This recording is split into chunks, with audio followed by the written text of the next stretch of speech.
आनंदतीर्थ भगवत्पादाचार्य गुरुभ्यो नमः। हरिः ओम्। नारायणं सुरगुरुं जगदेकनाथं भक्तप्रियं सकललोकनमस्कृतं च त्रैगुण्यवर्जितमजं विभुमाद्यमीशं वन्दे भवग्नममरासुरदिव्यवन्द्यम्। आपादमौलिपर्यन्तं गुरूणाम् आकृतिं स्मरेत् तेन विद्या प्रणश्यन्ति सिद्ध्यन्ति च मनोरथाः। अस्मद्गुरुसमारम्भां टीकाकृत्पादमध्यमां श्रीमदाचार्यपर्यन्तां वन्दे गुरुपरम्पराम्। सत्याविद्यकराब्जोत्तान् पञ्चाशद्वर्षपूजकान् सत्यप्रमोदतीर्थार्यान् नौमिन्याय सुधारतान्।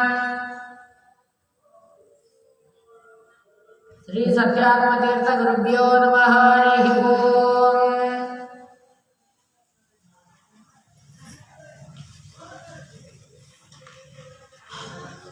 వైశంపాయనుల వారు జన్మేజయుడికి చెప్తున్నారు కదా, అనంతరము ఆ రాజులు ఆప్తులు ద్రౌపది తోని పంచపాండవులు అందరూ కూడా ఆ యొక్క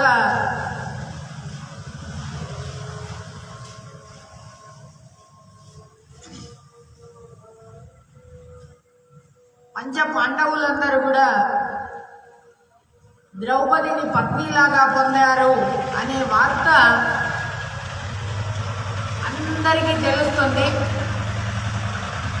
ఈ మహాత్ములైనటువంటి ఏ మహాత్ముడైనటువంటి వాడు ఆ యొక్క ధనస్సును వంచి లక్ష్యాన్ని ఛేదించినటువంటి వాడున్నాడు. ధనుర్ధారుల లోపల శ్రేష్ఠుడైనటువంటి వాడు, జయశీలుడైనటువంటి వాడు, శ్రేష్ఠుడైనటువంటి వాడు వాడే ఆ యొక్క అర్జునుడు. ఈ విధంగా ఎవరైతే ఆ బలిష్ఠుడైనటువంటి మద్రరాజుతోని, ఆ మద్రరాజు అయినటువంటి శల్యుడితోని, ఆ శల్యుడిని ఒకసారి చెండులాగా తాను పైకి లేపి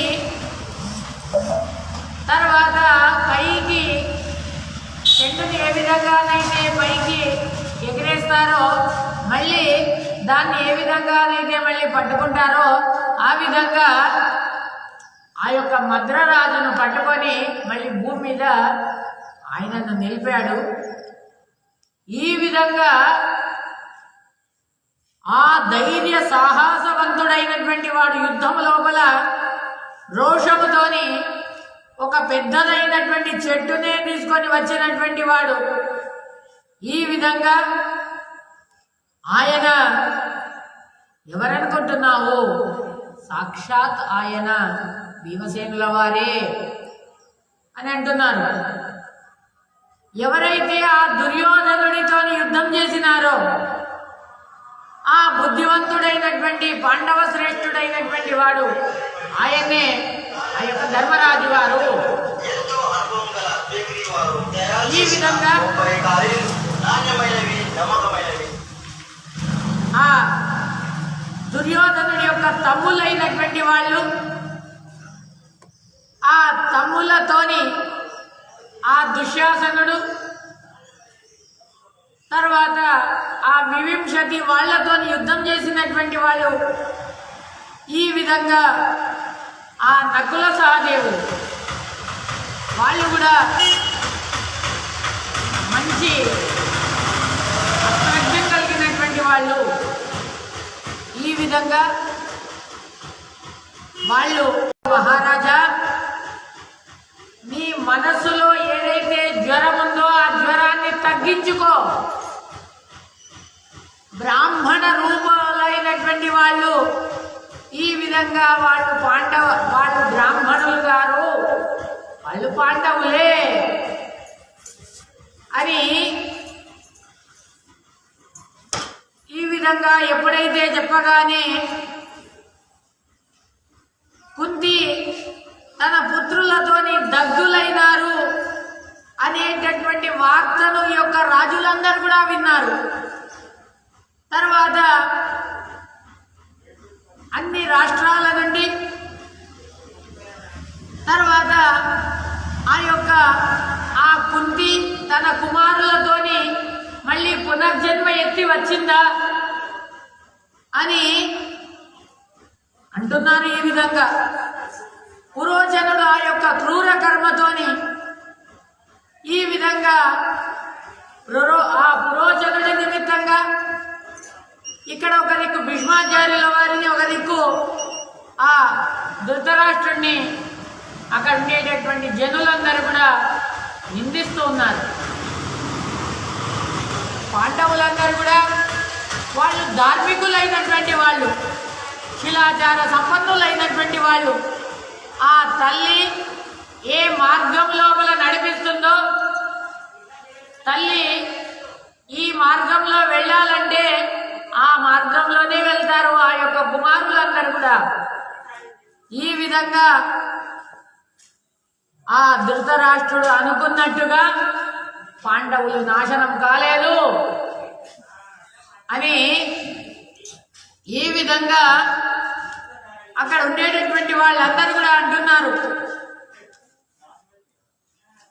ఓ వినవయ్య, స్వయంవరం లోపల ఆ జరిగినటువంటి ఘటన, ధృతరాష్ట్రుడి యొక్క పుత్రులైనటువంటి వాళ్ళు, తర్వాత ఆ యొక్క కర్ణుడు, శకుని వీళ్ళందరూ కూడా దురాలోచన చేసి ఈ విధంగా వాళ్ళు మంత్రాలోచన చేస్తున్నారు. ఆ సమయం లోపల శకుని అంటున్నాడు,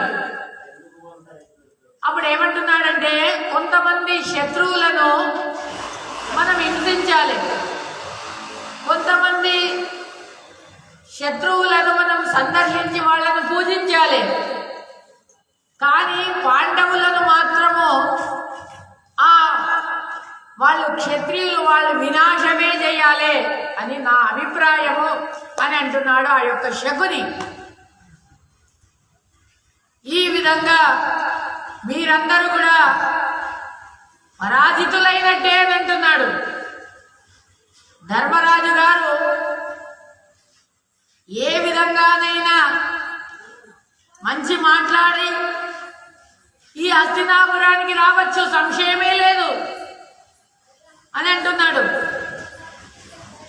ఈ విధంగా ఆ పాండవులకు వాళ్ళ వినాశానికి యోగ్యమైనటువంటి కాలము దేశము ఇప్పుడు అది సరి అయినటువంటి కాలము కాబట్టి మీరు దీన్ని గమనం లోపల తీసుకోండి అని అంటున్నాడు ఆ యొక్క శకుని. ఆ యొక్క దుర్యోధనుడితోని, ఆ దుశ్శాసనుడితోని, ఆ కర్ణుడితోని వాళ్ళు మంత్రాలోచన చేస్తున్నారు. ఈ విధంగా పాండవులందరూ కూడా ఏ రాజును ద్రుపదుడిని ఆశ్రయించారు. ఈ విధంగా ద్రుపదుడా దుర్బలుడయ్యాడు, వారికి అంత బలం లేదు కాబట్టి వాడు అల్ప పరాక్రమవంతుడైనటువంటి వాడు అని నా అభిప్రాయం అని అంటున్నాడు శకుని. ఈ విధంగా వృష్ణి పుంగవులైనటువంటి వాళ్ళు, ఈ విధంగా పాండవులు వాళ్ళు ఈ బతికినారు అని అంటే ఈ విధంగా ఆ ప్రతాపశాలి అయినటువంటి వాడు, పురుష వ్యాఘ్రుడైనటువంటి వాడు ఆ యొక్క శిశుపాలుడు ఈ విధంగా అంటున్నాడు కదా, పాండవుల యొక్క వినాశం కావాలి అని అంటున్నాడు శిశుపాలుడు కూడా. ఈ విధంగా ద్రుపదుడి యొక్క ఏకీభావాన్ని తర్వాత వాణ్ణి చేయడం సాధ్యం కాదు, వాణ్ణి ఎదిరించడం సాధ్యం కాదు. కాబట్టి మనమందరం కూడా విచారం చేయాలి, ఆలస్యం చేయకూడదు. పాండవుల యొక్క వాళ్ళ వధ కొరకు మనం ప్రయత్నం చేద్దామని అంటున్నాడు ఆ యొక్క శకుని. ఈ విధంగా భయంకరమైనటువంటి సర్పముఖము నుండి వచ్చినటువంటిదై వాళ్ళు ఏ విధంగా ఆ లక్షాగృహం నుండి వాళ్ళు బయటపడ్డారు, లక్క ఇంటి నుండి వాళ్ళు బయటపడ్డారు. లక్క ఇంటి నుండి వాళ్ళు బయటపడ్డారనంటే వాళ్ళు ఎప్పుడైతే ఆ సర్పం బుసగొట్టినటువంటి సర్పంలాగా ఉన్నారు వాళ్ళు. ఈ విధంగా వాళ్లను ఇప్పుడే మనం మట్టు పెట్టాలి అని అంటున్నాడు ఆ యొక్క శకుని. కాబట్టి ఈ పాండవులందరూ కూడా ఇక్కడికి వస్తే, ఈ పురవాసులందరూ కూడా, ఈ హస్తినాపురంలో ఉండేటటువంటి వాళ్ళందరూ నిలబడి మనకు వాళ్ళకే ఎక్కువ వాళ్ళు సహాయం చేస్తారు. ఎందుకంటే వాళ్ళు ధర్మానికి ప్రతీకలు. కాబట్టి ఆ యుద్ధం నడుస్తున్నప్పుడు రెండు ఆ యొక్క మేకపోతులు ఏ విధంగా అయితే కొట్లాడుకుంటాయో ఆ విధంగా అవుతుంది నాయన అని అంటున్నాడు. ఈ విధంగా అప్పుడు ఆ పాండవులను పరిగ్రహం చేయడం, ద్రుపదుడి యొక్క సైన్యం మరియు స్వతహా వాళ్ళు బలిష్ఠులైనటువంటి వాళ్ళు. కాబట్టి మనం ఏం చేయాలి, మొదలే వాళ్ళ యొక్క వస్తువులను, వాళ్ళ యొక్క ఆ పాంచాల పట్టణాన్ని మొదలు మనం నాశనం చేసేద్దాం అని అంటున్నారు. ఈ కాలము చాలా శ్రేష్టమైనటువంటి కాలం అని నేను భావిస్తున్నాను అని అంటున్నాడు ఆ యొక్క శకుని. ఆ సమయం లోపల వైశంపాయనుల వారు అంటున్నారు కదా, ఈ విధంగా ఆ మాట్లాడినటువంటి దుర్మతి అయినటువంటి దుష్టబుద్ధి కలిగినటువంటి ఆ యొక్క శకుని యొక్క మాటలను విని ఆ భూరిశ్రవుడు ఈ విధంగా మాట్లాడుతున్నాడు. ఏమనంటే, ఈ విధంగా మీరు శత్రువు వారి యొక్క సప్త ప్రకృతులను, దేశ కాలాలను, అంటే స్థానము, వృద్ధి, క్షయము, భూమి, మిత్రులు, విక్రమము, ఈ 7 విధాలైనట్టే ఇది వీటితో కూడి ఉంటుంది. కాబట్టి వ్యసన పీడితమైనటువంటిదై ఉంటుంది. కాబట్టి శత్రువు పైన మనం ఆక్రమణం చెయ్యాలి అని అంటున్నాడు. అర్జునుడా తన దేహంతోని భూమి పైన తాను బలిష్టమైనాడు. తన నేత్రాలతోని మనస్సునే అందరినీ ఆకట్టుకుంటాడు. ఈ విధంగా మధురమైనటువంటి మాటలతోని శత్రువులను తాను గెలుస్తాడు. ఈ విధంగా అర్జునుడు అలాంటి వాడు. ఈ విధంగా కేవలం దేవ ఇచ్ఛా చేత ఆ యొక్క ప్రజలందరూ కూడా పాండవులందరినీ కూడా ప్రీతితోని వాళ్ళు సేవిస్తున్నారు. దేవుడి యొక్క ఇచ్ఛ ఉన్నది. కాబట్టి అందరూ కూడా మనస్సు తగ్గట్టు వాళ్ళు ఆ పాండవులకు, ఆ జనులందరూ కూడా ప్రియులైనారు. కాబట్టి ఈ విధంగా పాండవులందరూ కూడా మిత్రకోశ సంపన్నులైనటువంటి వాళ్ళు, బలిష్ఠులైనటువంటి వాళ్ళు, విక్రమశాలులైనటువంటి వాళ్ళు, ప్రజలందరికీ కూడా ప్రియులైనటువంటి వాళ్ళు అని నేను భావిస్తున్నాను అని అంటున్నాడు ఆ యొక్క భూరిశ్రవుడు. కాబట్టి ఈ విధంగా మాటలు ఆడడం లోపల దిట్ట అయినటువంటి వాడు ఆ యొక్క అర్జునుడు. ఈ విధంగా ఆ అర్జునుడు వాడు కపటం లేనటువంటి వాడు. ఈ విధంగా తాను అప్రియంగా మాట్లాడాడు. ఎప్పుడు కూడా ప్రియంగానే మాట్లాడతాడు. అప్రియమైనటువంటిది ఎల్లప్పుడూ కూడా చేయడు. అప్రియమైనటువంటి కార్యాన్నే చేయడు అర్జునుడు. కాబట్టి ఈ విధంగా గుణ సంపన్నులైనటువంటి వాళ్ళు, రాజుడి యొక్క లక్షణాలన్నీ కూడా కలిగి ఉండేటటువంటి వాళ్ళు ఈ విధంగా వాళ్ళ లోపల కనిపిస్తున్నాయి. కాబట్టి ఈ విధంగా పాండవుల లోపల ఉండేటటువంటిది ప్రభు శక్తి ఉంది, మంత్రశక్తి ఉంది, ఉత్సాహ శక్తి ఉంది. ఈ 3 శక్తులు రాజు లోపల ఆ యొక్క 3 శక్తులు ఉండాలి. ఈ 3 శక్తులు వాళ్ళ లోపలనే ఉన్నాయి. భూరిశ్రవుడు అంటున్నాడు, ఈ విధంగా కాలజ్ఞానాన్ని తెలుసుకుని తెలుసుకున్నటువంటి ఆ యొక్క యుధిష్ఠిరుడు తాను తన యొక్క మిత్రుల యొక్క బలాన్ని సామభేద దండ ఉపాయాలతోనే తాను పరిగ్రహిస్తాడు, శత్రువులను జయిస్తాడు. జయించడం లోపల వాడు ప్రవృత్తుడయ్యాడు. కేవలం రోషముతోనే మానం ప్రవృత్తమైతే సాధ్యము కాదు అని ఇది నా అభిప్రాయం అని అంటున్నాడు ఆ యొక్క భూరిశ్రవుడు. కాబట్టి ఈ విధంగా పాండవులను ఆ ధర్మరాజు గారు వాళ్ళు శత్రువులే గాని మిత్రువులే గాని వాళ్ళ యొక్క సైన్యమే గాని ధనముతోనే మనం వాళ్ళను క్రయం చేద్దాం, వాళ్ళను కొనుక్కుందాం అని అంటే ఇది మనకు సాధ్యమే కాదు. కాబట్టి వాళ్ళ హితం కోరి ఎవరున్నారు అక్కడ? ఆ పక్షం లోపల కృష్ణ పరమాత్ముడు ఉన్నాడు, బలరాముడు ఉన్నాడు. సదా వాళ్లకు ఆ పాండవుల కొరకే వాళ్ళు నిలబడి ఉన్నారు. కాబట్టి ఈ విధంగా ఎక్కడైతే కృష్ణ పరమాత్ముడు ఉన్నాడో అక్కడ విజయం తథ్యం. ఈ విధంగా కాబట్టి ఆ పాండవులు దాని లోపల ఇంద్రుడితో సమానమైనటువంటి వాళ్ళు. ఆ ఇంద్రుడే యొక్క అర్జునుడు. వాడితోని గెలవడం ఎవరి వల్ల కూడా సాధ్యము కాదు అని నా యొక్క అభిప్రాయం అని అంటున్నాడు ఆ యొక్క భూరిశ్రవుడు. ఈ విధంగా ఈ పాంచాల రాజుగారి యొక్క పట్టణము గోపురము దానికి అన్ని కూడా అట్టలన్నీ కూడా ఉన్నాయి. తర్వాత అనేకమైనటువంటి ఉపకల్పాలన్నీ కూడా ఉన్నాయి. తర్వాత ఈ విధంగా ఆ యొక్క నీరు యొక్క కందకాలు ఉన్నాయి. ఈ విధంగా తర్వాత పట్టణం లోపల తృణ ధాన్యాలన్నీ కూడా అక్కడ ఉన్నాయి. తర్వాత యంత్రాలు, ఆయుధాలు, ఔషధాలు అన్నీ కూడా అక్కడ పూర్ణంగా ఉన్నాయ్యా.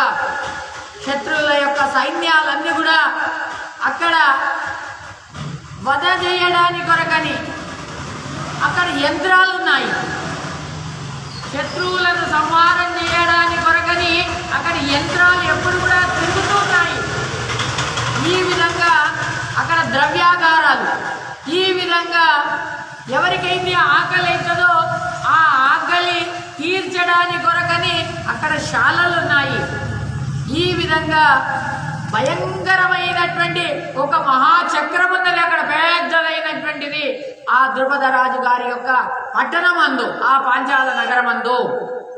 కాబట్టి ఈ విధంగా అది ఎలా ఉందంటే పెద్దదైనటువంటి ప్రహరీ కూడా దాని అదంతా కూడా ఇటుకలతో నిర్మింపబడినటువంటిది. ఈ విధంగా దాన్ని ఎవరు కూడా ఒక ఎత్తించిది కూడా పడగొట్టడానికి శక్యమే కాదు. అది దాని చుట్టూ అందరు కూడా కోట గోడలన్నీ కూడా ఉన్నాయి, రక్షితమై ఉన్నాయి అని అంటున్నారు. దానికి 3 ప్రాకారాలు ఉన్నాయి అని ఈ విధంగా అది చాలా శ్రేష్టమైనటువంటిది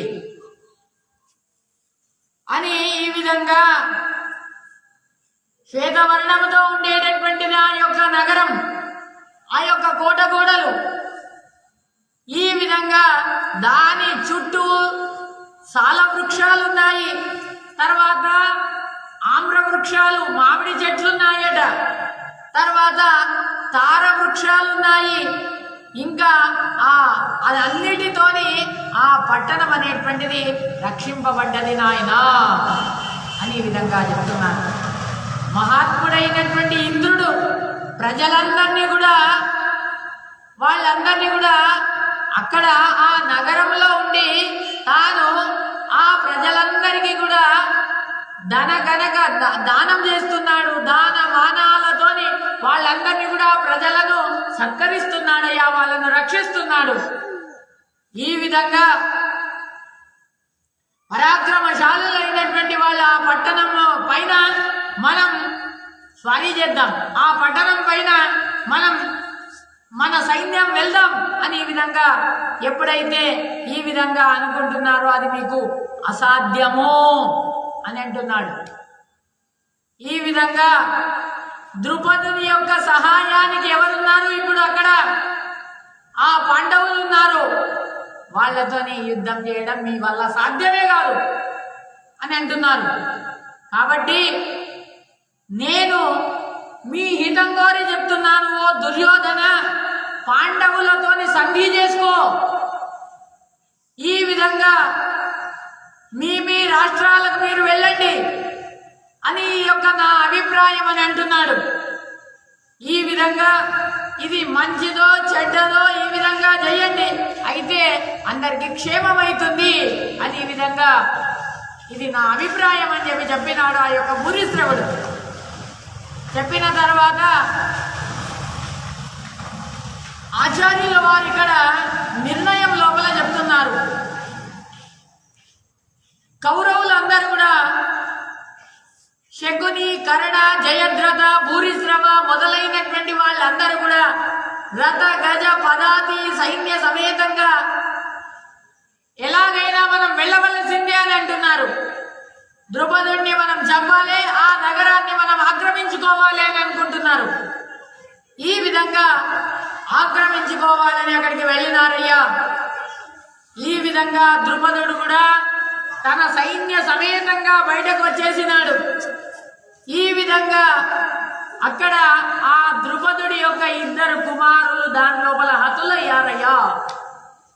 ఈ విధంగా ఆ ద్రుపదుడి యొక్క ఇద్దరు కుమారులు చిత్రకేతు అనేటువంటి వాళ్ళిద్దరు కూడా ఆ యొక్క యుద్ధం లోపల వాళ్ళు ఆ యొక్క యమపట్టణానికి వెళ్ళారు. వాళ్ళు మృతులయ్యారు. ఈ విధంగా సైనికులందరూ కూడా ఎప్పుడైతే పలాయనం చేసినప్పుడు అప్పుడు పార్థుడు రథాన్ని ఎక్కాడు, విల్లు బాణాలను ధారణ చేసి ఆ యొక్క కర్ణుడిని ఎదిరించడానికని వెళ్ళాడయ్యా అని చెప్తున్నారు ఆచార్యుల వారు నిర్ణయం లోపల. ఈ విధంగా కౌరవులందరూ కూడా ఆ పంచ పాండవులతో యుద్ధాన్ని చేయడానికి ముందర వచ్చినప్పుడు భూరిశ్రవుడు కర్ణుడికి, తర్వాత భూరిశ్రవుడు మరియు కర్ణుడు, అర్జునుడు భూరిశ్రవుడు, కర్ణుడు వీళ్ళందరూ కూడా కలిసి అర్జునుడిని విరతుడిగా చేశారు, రథం లేకుండా చేశారు. ఆ సమయం లోపల భీమసేనుల వారు ఒక్కసారి తానేం చేశారనంటే దూరంగా నిలబడి ఒక పెద్దదైనటువంటి చెట్టును తీసుకొని వచ్చేసి వాళ్ళ ముందరికి వచ్చాడు. వాళ్ళ దగ్గరికి రాగానే దాన్ని చూసి ఆ భూరిశ్రవుడు, జయద్రథుడు, శకుని వాళ్ళందరూ కూడా అక్కడికి వాళ్ళు వెళ్ళిపోయారయ్యా. ఈ చెట్టుతోనే గిరా మమ్మల్ని కొట్టెనా, మేము కృష్ణార్పణము అని అన్నారు. ఈ విధంగా ఇక్కడ మహాభారతం లోపల వైశంపాయనుల వారు ఆ జన్మేజయుడికి చెప్తున్నారు కదా, సోమదత్తుడి యొక్క కుమారుడైనటువంటి భూరిశ్రవుడి యొక్క మాటలను విని అన్ని కర్మలను కూడా యోగ్యమైనటువంటి కాలం లోపల చేయాలనేటువంటి ఉద్దేశం చేత ఆ యొక్క వైకర్ణనుడు అంటే ఆ కర్ణుడు ఈ విధంగా మాట్లాడుతున్నాడట. భూరిశ్రవుడు ఏదో నీతిపూర్వంగా మాట్లాడాడు, అర్థపూర్ణంగానే ఉన్నాయి, కానీ నాకు దాని మీద ఏమి అసూయ రావడం లేదు. కానీ ఆయన మాట రీతి వేరే, నా మాట రీతి వేరే, నా మాటలు వినండి అని అంటున్నాడు కర్ణుడు. ఈ విధంగా మనుషులు ఏ ఏ కార్యాలు చేస్తారో ఆ కార్యాలలో రెండు మనస్సులు ఉండేటటువంటి లాగా ప్రవృత్తి కాకూడదు. కాబట్టి ఒకటే మనస్సుతోని వెళ్ళాలి, రెండు అభిప్రాయాలు ఉండకూడదు అని అంటున్నారు. కేవలం మనము దండెత్తి వెళ్తే ఆ యొక్క పట్టణాన్ని వెళ్ళి అక్కడ ప్రజలను హింసించడం కాదు, ఆ పట్టణాన్ని గెలవడం కాదు, ఆ పట్టణాన్ని గెలవడం మన వల్ల సాధ్యం కాదు అని అంటున్నాడు. ఈ విధంగా మొదలేం చేయాలి, ఆ పట్టణం లోపల ఆహారాలు ఎక్కడెక్కడైతే పోతున్నాయో దాన్ని మనం నిలపాలి, ఆహారాలు లేకుండా చేయాలి, నియంత్రించాలి దాన్ని అని వాళ్ళందరూ కూడా మరి ఆకలి అలమటలతోని వాళ్ళు విలవిల్లలాడుతుంటే కూడా అది కూడా సరికాదు అని అంటున్నాడు. ఈ విధంగా నేను కాలానికి తగినట్టుగా చెప్తున్నాను. ధృతరాష్ట్రుడి యొక్క వాళ్ళ వెనుక ఈ విధంగా ఆ ప్రాకారం ఉంది. ఆ ప్రాకారాన్ని మొదలు మనము మన సైన్యంతోని దాన్ని నాశనం చేయాలి. తర్వాత ఏదైతే పరిక ఉందో ఆ పరికను మొదలు కూలగొట్టాలి అని అంటున్నాడు. తర్వాత ఏ కందకాలు ఉన్నాయో ఆ కందకాలలో నీళ్లున్నాయో ఆ నీళ్లు లేకుండా చేయాలి, కందకాలను మొత్తం మూసేయాలి. ఈ విధంగా విషమమైనటువంటి మార్గాన్ని సమమైనటువంటి మార్గం చేయాలి అని ఈ విధంగా.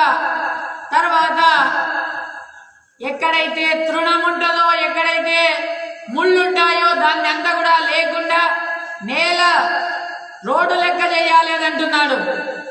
ఈ విధంగా అక్కడ ఈ శత్రు సైన్యము గజాలు పదాతీలు అవన్నీ కూడా వధ చేయడానికి అవి అనుకూలంగా ఉండాలి. మనం ఏం చేద్దాం, వాళ్ళ యొక్క పదాతీలు ఉన్నారు, వాళ్ళ యొక్క గజాలు, వాళ్ళ యొక్క అశ్వాలు, వాళ్ళను మనం పైసలు ఇచ్చి కొనుక్కుందాం అని అంటున్నాడు.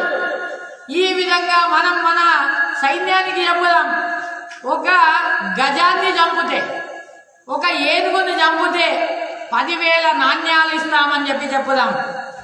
ఒక అశ్వాన్ని చంపితే ఈ విధంగా అథవా పదాతీలను చంపితే మేము 5,000 నాణ్యాలను ఇస్తామని చెప్పుదాం. అంతేకాదు తర్వాత రథాలను నాశనం చేస్తే 20,000 నాణ్యాలను ఇస్తామని చెప్పుదాం. ఈ విధంగా ఘోషణ చేద్దాం అని ఈ విధంగా కర్ణుడు తన యొక్క లోపల దుర్నీతిని చెప్తున్నాడు. ఈ విధంగా అక్కడ కామం లోపల ఆసక్తులైనటువంటి వాళ్ళు, తర్వాత ఈ బాలకులు వృద్ధులు వాళ్ళందరూ దీని లోపల ఏ యుద్ధం మనకెందుకు అని అంటారు కదా, వాళ్ళు ఇక్కడనే ఉండని, వాళ్ళు వద్దు. ఎవరైతే సైన్యం లోపల భయం ఉంటుందో ఆ భయం ఉండేటటువంటి వాళ్ళు మనతోని రాకూడదు అని అంటున్నాడు. ఈ విధంగా ప్రేరణతోని ముందుకు వెళ్ళాలి. ఈ విధంగా మన కీర్తిని మనం కాపాడుకుందాం, నీకు మంగళమవు గాక అని ఈ విధంగా చెప్పి, ఏ దుర్యోధన ఆ ద్రుపదుడి యొక్క పట్టణాన్ని మనం గెలుద్దామని అంటున్నారు. ఈ విధంగా ఆ వాయు మనకు అనుకూలంగా వీస్తున్నది. ఈ విధంగా అన్ని మృగాలు కూడా అనుకూలంగా సంచారం చేస్తున్నాయి. అగ్ని శస్త్రాలు అన్ని కవచాలన్నీ కూడా అనుకూలంగా కనిపిస్తున్నాయి అనగానే వైశంపాయనుల వారు అంటున్నారు కదా, అనంతరం కర్ణుడి యొక్క మాటలను విని దుర్యోధనుడి యొక్క హితేషులు అయినటువంటి వాళ్ళందరూ కూడా పృష్ఠపృష్ఠులై తర్వాత ఈ యొక్క భూమిని వాళ్ళు కాలితోని నెట్టుతున్నారు. భూమి అంతా కూడా అలగాడుతున్నది. ఈ విధంగా యుద్ధ భూమికని వాళ్ళు బయలుదేరినారు. ఈ విధంగా శత్రు సైన్యం అంతా కూడా నాశనం చేయాలనే ఉద్దేశం చేత వాళ్ళు ఎప్పుడైతే వెళ్తున్నారో ఇంద్రియ విషయాల లోపల భోగాసక్తులై ఈ విధంగా వైకర్తునుడిని ముందర పెట్టుకొని తర్వాత ఆ సైంధవుడు తాను వెళ్తున్నాడయ్యా. తర్వాత అక్కడ ఆ అర్జునుడు అనేటువంటిది ఆ జలాశయము, తర్వాత సైంధవుడు అనేటువంటిది పెద్ద ఆ జలము, ఆ జలం లోపల ఈ దుర్యోధనుడు అనేటువంటిది పెద్ద మొసలి, ఆ భయంకరమైనటువంటి అది తోరుతున్నది అనే విధంగా చెప్పగానే ఆ పట్టణం లోపల ఎడమ భాగాన్ని ఉద్దేశించి వాళ్ళు వెళ్ళినారయ్యా. అక్కడ వెళ్ళి దుస్సాధ్యమైనటువంటి శస్త్రాలను అగ్నిలను తీసుకొని అక్కడ వెళ్ళినారు. తర్వాత ఆ సమయం లోపల ద్రుపదుడు కుపితుడయ్యాడు. ద్రుపదుడి యొక్క సైన్యము పుత్రులు వాళ్ళందరూ కూడా బయటకు వచ్చారు. మేఘ గంభీరమైనటువంటి తర్వాత వాళ్ళందరూ కూడా యుద్ధానికని వచ్చారు. తర్వాత యుద్ధానికి అభిముఖంగా వాళ్ళు నిలబడ్డారు. అక్కడ ద్రుపదుడి యొక్క కుమారులు ఎవరెవరు అని అంటే దృష్టద్యుమ్నుడు, శిఖండి, సుచిత్ర, ప్రియదర్శన, చిత్రకేతు, సుకేతు, ధ్వజసేన అనేటువంటి వాళ్ళు, వీళ్ళందరూ కూడా ఆ ద్రుపదుడి యొక్క కుమారులందరూ కూడా వాళ్ళు ఆ యుద్ధానికని వెళ్ళారయ్యా. ఈ విధంగా ఎప్పుడైతే యుద్ధానికని వెళ్ళారో ఆ సమయం లోపల ద్రుపదుడు తాను తెల్లదైనటువంటి రుమాలను చుట్టుకున్నాడట. తెల్లదైనటువంటి రుమాలను చుట్టుకొని శ్వేత చిత్రాన్ని పట్టుకొని తర్వాత ఆ యుద్ధానికని వెళ్ళాడయ్యా.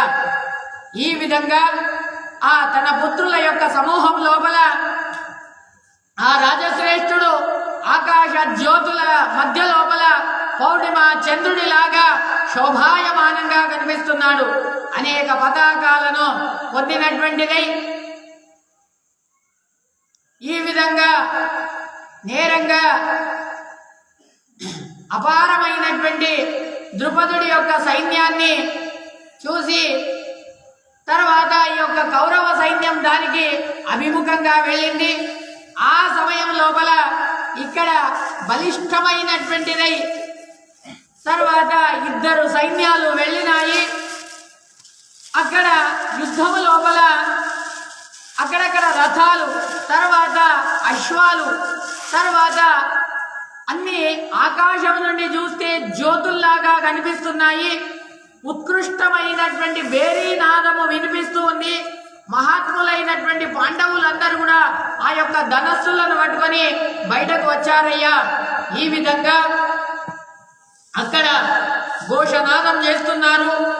ఆ సమయం లోపల శుభ్రమైనటువంటి రథాలను ఎక్కి తర్వాత యుద్ధానికని బయలుదేరారు. ఈ విధంగా ఎప్పుడైతే ధనస్సును పట్టుకొని తర్వాత పాండవులు కూడా ఒకసారి ఆ యొక్క శత్రుపక్షమైనటువంటి వాళ్ళను చూసి వాళ్ళు కూడా ఆ యొక్క రథాలను ఎక్కి వాళ్ళు బయలుదేరారు యుద్ధానికని. ద్రుపదుడి యొక్క సైన్యానికి వాళ్లకు తోడుగా వెళ్ళారు. ఈ విధంగా ఒక ముహూర్త కాలమైన తర్వాత పరస్పరంగా మిశ్రమమైనటువంటి యుద్ధం నడుస్తుంది. ద్వంద్వ యుద్ధం ఆరంభమైంది. ఆ ద్వంద్వ యుద్ధం లోపల అర్జునుడు చూడగానే ఆ జయద్రథుడు, కర్ణుడు, ఈ విధంగా ద్రుపదుడి యొక్క పుత్రులు ఇద్దరిని కూడా, సుచిత్రుడు, ప్రియదర్శనుడు ఇద్దరిని కూడా వాళ్ళు సంహారం చేశారయ్యా. ఆ జయద్రథుడు, కర్ణుడు దాన్ని చూశాడు అర్జునుడు. ఈ సుచిత్రుడు, ప్రియదర్శనుడు నిహతుడు కాగానే జయద్రథుడి యొక్క కంటి ఎదురుగానే వాడి కొడుకును, ఆ జయద్రథుడి కొడుకును ఆ ధనంజయుడు, తర్వాత వృషసేనుడి యొక్క తమ్ముడైనటువంటి పరాక్రముడైనటువంటి సుభాను అనేటువంటి వాణ్ణి, తర్వాత కర్ణుడి యొక్క పుత్రుణ్ణి రథము నుండి దించి వాళ్ళను కూడా హతుడు వాళ్లను ఆ యొక్క మృత్యులోకానికి పంపించాడయ్యా. ఈ విధంగా కర్ణ జయద్రథులు శ్రేష్టమైనటువంటి ఆ యొక్క గజమును ఎక్కి తర్వాత ప్రహరలను చేస్తున్నారు. తర్వాత చేతికి ఆ యొక్క కవచాలను వేసుకున్నారు. గాబరాతోని తర్వాత అర్జునుడు ఎక్కడైతే ఉన్నాడో ఆ అర్జునుడి రథం దగ్గరికి వచ్చారు. అర్జునుడి రథం దగ్గరికి రాగానే తర్వాత ఆ మహా రణము లోపల ఇంద్రుడు ఆ వృత్రాసురుడితోని ఏ విధంగానైతే యుద్ధం చేస్తున్నాడో ఆ విధంగా యుద్ధం నడుస్తుంది. అర్జునుడితోని ఘర్షణ అవుతున్నది. ఈ విధంగా అర్జునుడి యొక్క 4 గుర్రాలను చంపేశారు. 4 గుర్రాలను చంపేయగానే వాళ్ళు అనుకుంటున్నారు కదా మనకు శుభ సూచన అయింది అంటున్నారు కదా. ఆ యొక్క కర్ణుడు, జయద్రథుడు వాళ్ళందరూ కూడా ఆ సమయం లోపల కళ్ళు మూసి తెరిచే లోపల భీమసేనుల వారు కళ్ళు మూసి తెరిచే లోపల 4 గుర్రాలను తెచ్చి మళ్ళీ కట్టారు అర్జునుడి యొక్క ఆ రథానికి. ఈ విధంగా పునః రథం ముందర వెళ్తున్నది. దుర్యోధనుడి ముందరికి వచ్చేసింది రథము. తర్వాత శకుని, భూరిశ్రవుడు వాళ్ళందరూ కూడా ఆ యుద్ధానికని వచ్చారయ్యా. తర్వాత ఆ ధైర్యశాలి అయినటువంటి భీమసేన దేవుడు ఆ 5గురిని, ఆ కర్ణుణ్ణి, జయద్రథుణ్ణి, దుర్యోధనుణ్ణి, శకుని, భూరిశ్రవుణ్ణి, ఈ 5గురిని కూడా తాను ఆ యుద్ధం లోపల ఒక్కడే, ఈ 5గురు తాను ఒక్కడే విజయశాలి వాళ్ళతో పోరాడుతున్నాడయ్యా. ఈ విధంగా ఆ 5గురు ఎలా ఉన్నారనంటే పెద్ద పెద్దదైనటువంటి గజములాగా, ఏనుగుల్లాగా ఉన్నారు. వాళ్ళ పైన సింహములాగా ఒక్కసారి గర్జన చేసుకుంటూ వాళ్ళ దగ్గరికి వెళ్ళినాడయ్యా భీమసేనుల వారు. ఆ సమయం లోపల ఏకకాలం లోపల వాళ్ళు ఆ భీమసేన దేవుడి యొక్క సారథిని, భీమసేన దేవుడి యొక్క గుర్రాలను వాళ్ళను యమలోకానికి పంపించగానే భీమసేనుడు అన్నాడు కదా, ఒక్కసారి రథం నుండి దుంకినాడు, కత్తిని చేతిలో పట్టుకున్నాడు. కత్తిని చేతిలో పట్టుకొని వాళ్ళ దగ్గరికి వెళ్ళి వాళ్ళ యొక్క రథాల దగ్గర, రథ చక్రం దగ్గర నిలబడి తర్వాత సంచారం చేస్తూ, తర్వాత వాళ్ళ యొక్క ధనస్సు, వాళ్ళ యొక్క కవచాల దగ్గర, తర్వాత వాళ్ళను చూరు చేస్తున్నాడు.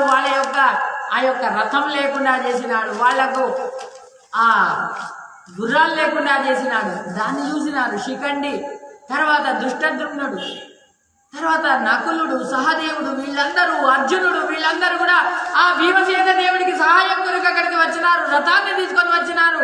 ఈ విధంగా దాన్ని చూసి తర్వాత ఇక్కడ ఈ కర్ణుడు, జయద్రథుడు, భూరిశ్రవుడు, అర్జునుడు మొదలైనటువంటి వీళ్ళందరూ ఒక 5, వాళ్ళలో ఒక 5 రథాలు, వీళ్ళలో ఒక 5 రథాలు, 10 రథాలు, ఈ విధంగా యుద్ధం లోపల దావిస్తున్నది. తర్వాత అస్త్రజ్ఞుల లోపల శ్రేష్ఠుడైనటువంటి ఆ యొక్క కర్ణుడు ఈ యొక్క అర్జునుడిని ఆపాలి అని అనుకుంటున్నాడు. ఈ విధంగా ఆ యొక్క కర్ణుడి బాణాలతోని తాడితుడైనటువంటి వాడు, ఈ యొక్క ఇంద్రుడి యొక్క పుత్రుడైనటువంటి కర్ణుడు ఈ విధంగా కర్ణుడి వధ కొరకే ఒక బాణాన్ని పెట్టుకున్నాడు. 3 బాణాలను వాడి మీద ప్రయోగం చేస్తానని అనుకుంటున్నాడు. ఆ సమయం లోపల అప్పుడు ఆ యొక్క కర్ణుడు నేను పరాజితుడనైతిని అని అనుకుంటున్నాడు. పెద్దదైనటువంటి శబ్దం వినిపిస్తుంది, భయమైనటువంటి శబ్దము. ఆ శబ్దం వినిపించగానే ఇంకా ఆ వీరులైనటువంటి శకుని, తర్వాత వాళ్ళు ఎన్నిసార్లు చెప్పినా కానీ కూడా భూరిశ్రవుడు అంటున్నాడు కదా, నేనెంత చెప్పినా మీరు వినలే, కాబట్టి ఏం చేస్తారు, ఆ పార్థుడి యొక్క కోపం ముందర మీరెవరు కూడా బతకలేరు, ఉండలేరు అని అంటున్నారు.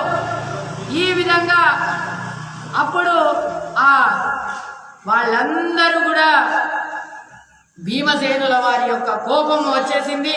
క్రోధావిష్ఠుడయ్యాడు భీమసేనుల వారు. తర్వాత ఆ యొక్క పెద్దదైనటువంటి ఒక చెట్టును తీసుకొని వచ్చాడు.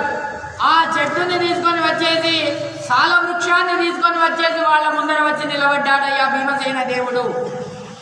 దాన్ని చూసి రాగానే వాళ్ళందరూ అనుకున్నారు కదా, ఈ ఫల్గుడిని వాణ్ణి విరతుణ్ణి చేద్దామని అనుకున్నారు. కానీ భీమసేనుడి ఈ అట్టహాసం చూసి వాళ్ళందరూ కూడా భయపడి మనం సమర్థులం కాలేమని అనుకున్నారు. దిగ్భ్రమానికి లోనైనారు. ఇంకా మనకు సాధ్యమే కాదు అని విదిక్కులకు అందరు కూడా వాళ్ళు పలాయనం చేసినారయ్యా. భీమసేనుల వారు అందరినీ విదిక్కులకు ఓడించినారు వాళ్ళందరినీ కూడా. ఈ విధంగా బాణాలతోని అందరు కూడా గాయాలు పాలైనారు.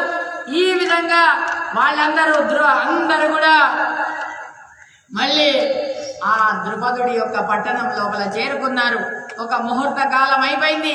ఒక ముహూర్త కాలం లోపల దేవాసుర సంగ్రామం అయినట్టు అనిపించిందయ్యా.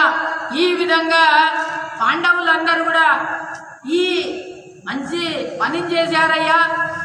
ఆ వధువును పొందినటువంటి, ఆ ద్రౌపదిని పొందినటువంటి యొక్క పాండవులందరూ కూడా అయ్యా దుష్టద్రుడా నువ్వు కృతార్థుడవయ్యావు అని అంటున్నారు, మాటలాడుతున్నారు. శకుని, జయద్రథుడు, కర్ణుడు వాళ్ళందరికీ కూడా చాలా దుఃఖం వేసింది. కానీ ఏం మాట్లాడలేదు. అక్కడికి వెళ్ళి వాళ్ళు వెనుదిరిగినారు. హస్తినాపురానికి వాళ్ళు వెళ్ళిపోయారు. ఈ విధంగా కౌరవులందరూ కూడా వాళ్ళందరూ ఏ దారిన వచ్చారో ఆ దారిన వాళ్ళు తిరిగి హస్తినాపురానికి వెళ్ళిపోయారు. అక్కడికి వెళ్ళి తాను మాటలాడడం లోపల చతురుడైనటువంటి వాడు, తర్వాత ఆ కృష్ణ పరమాత్ముడికి వార్త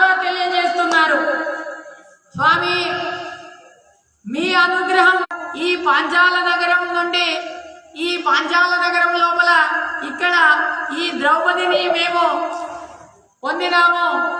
తర్వాత ఈ విధంగా వాళ్లతో యుద్ధం అనేటువంటిది నడిచింది అని అనగానే కృష్ణుడు అంటున్నాడు కదా, నాకు ఈ మాటలను విని కృష్ణుడు అంటున్నాడు కదా, ఆ హిడింబాసురుని సంహారం చేసినప్పటి నుండి ఘటన అంతా కూడా నాకు తెలుసు, ఘటోత్కచుడి యొక్క ఉత్పన్నమైంది కూడా నాకు తెలుసు అని ఆ కృష్ణ పరమాత్ముడు చెప్తున్నాడు. తర్వాత శీఘ్రంగా చతురంగ సైన్యాన్ని ఇస్తాడు. చతురంగ సైన్యాన్ని ఇచ్చేది, ఏ సైనికులారా మీరందరూ కూడా ఆ ద్రుపదుడి యొక్క పట్టణానికి వెళ్ళండి, ఆ యొక్క పాండవుల యొక్క సహాయానికి మీరు నిలవడండి అని చెప్పేసి ఆ యొక్క కృష్ణ పరమాత్ముడు తాను పంపించి, తర్వాత కృష్ణుడు బలరాముడు అక్కడికి వెళ్తారు నాయన అనే విధంగా పాండవులందరూ కూడా అక్కడ సంతోషంతో ఉంటారనేటువంటి దాన్ని ఈ విధంగా చెప్పగానే ఇక్కడ ఆచార్యుల వారు నిర్ణయం లోపల చెప్తున్నారు కదా, ద్రౌపది స్వయంవర వృత్తాంతాన్ని అంతా కూడా ఎప్పుడైతే ఆ విదురుల వారికి తెలిపిన తర్వాత ఆ ధృతరాష్ట్రుడికి తెలుపుతాడు విదురుడు. తెలుపగానే అప్పుడు విదురుడు అంటాడు కదా, ఏమనంటే స్వామి, ఈ స్వయంవరం లోపల నీ కొడుకులు జయాన్ని సంపాదించారు అని అంటారు. ఈ విధంగా ఆహా, ఈ స్వయంవరం లోపల నా కొడుకు దుర్యోధనుడు ఈ స్వయంవరం లోపల ఆ ద్రౌపదిని గెలిచినాడా అనేటువంటి సంతోషంతోని ఆభరణాలను తీసిస్తాడు విదురుడికి. ఆభరణాలను తీసుకొని ఇవ్వగా అని అప్పుడు అంటాడు కదా, స్వామి ఎవరనుకుంటున్నావు నీ కొడుకులంటే? పాండవులు స్వామి అని అంటారు. పాండవులు అనగానే అప్పుడు మనసు లోపల దుష్ట భావన ఉంది ధృతరాష్ట్రుడికి. ఓహో అలాగా, అయితే కానీ చాలా మంచిగా అయింది. సరే, వాళ్ళు బతికే ఉన్నారా? శుభవార్త చెప్పినావయ్యా, వాళ్ళు ఇంకా చావలేదా? ఈ వృత్తాంతాన్ని నాకు చెప్పినావే అని ఈ విధంగా చెప్పి తర్వాత విదురుడు ఆ యొక్క హిడింబుడి యొక్క వధ దాన్ని అంతా కూడా వర్ణన చేసి, తర్వాత ఆ యొక్క అర్జునుడు ఆ స్వయంవరం లోపల లక్ష ఛేదన చేస్తాడు అనేటువంటి దాన్ని చెప్పి, తర్వాత భీష్మాదులు సంతోషం చెందినారు. తర్వాత పాండవుల యొక్క వృత్తాంతాన్ని అంతా కూడా తెలిపి 1 సంవత్సర కాలం భీష్మాదులందరూ కూడా వాళ్ళు ఏమి కూడా మాట్లాడరు. తర్వాత పాండవులందరూ కూడా 1 సంవత్సరం అయిన తర్వాత అక్కడ ఆ ద్రుపదుడి యొక్క రాజ్యం లోపలనే వాళ్ళు వాసం చేస్తారు అనేటువంటి దాన్ని ఇక్కడ చెప్పినారు. అనేన భావి పుణ్యం అవాప్నోతు గురుర్మమ కాయేన వాచా మనసేంద్రియవా బుద్ధ్యాత్మనా వా ప్రకృతి స్వభావ కరోమి యద్య సకలం పరస్మై నారాయణాయేతి సమర్పయామి. శ్రీకృష్ణ.